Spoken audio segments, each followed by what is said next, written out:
అందరికీ నమస్కారము. ఇలాంటి కర్రీ వండడం వల్ల వైరస్ ప్రాబ్లం నుంచి తట్టుకునే శక్తి బాగుంటుంది.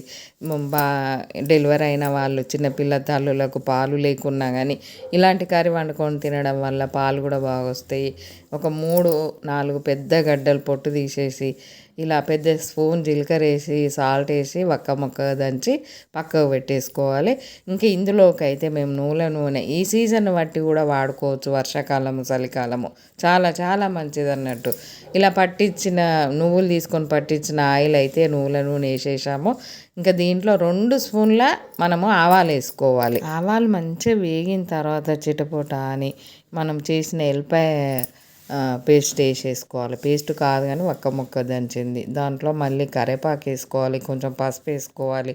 అవి వేగిన తర్వాత మనము ఒక 1/2 కేజీ టమాటా వేసేయాలి. ఇంకా ఈ టమాటా మంచిగా ఉడకనిచ్చేయాలి. సాల్ట్ అంటే మనం ఎల్లిపాయలలో దంచినప్పుడు వేసాం కాబట్టి మళ్ళీ చూసి వేసుకోవాలి సాల్ట్. ఇంకా కొంచెం ఉడికిన తర్వాత మనం కారం వేసేసుకోవాలి. ఎర్ర కారము, పచ్చిమిర్చి అయితే వేయకూడదు, ఇందులో ఈ పొడి కారమే వేసుకోవాలి. ఇంకా దీనికి ఈ కారం వేయడం వల్ల మంచి టేస్ట్ వస్తుంది. ఇలా ఎల్లిపాయలతోటి చేసుకోవడం వల్ల ఆరోగ్యానికి చాలా మంచిది.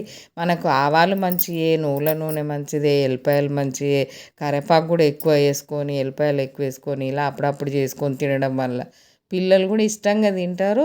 మనకు కొంచెం జ్వరంగా ఉన్నప్పుడు కూడా ఇలాంటి కర్రీ వాడడం వల్ల తొందరగా జ్వరం తగ్గిపోతుంది.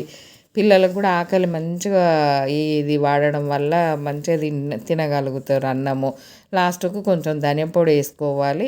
ఇంకా గరం మసాలాలు ఏమి వేయకూడదు. మంచి టేస్టీ ఎల్లిపాయ టమాటా కర్రీ రెడీ.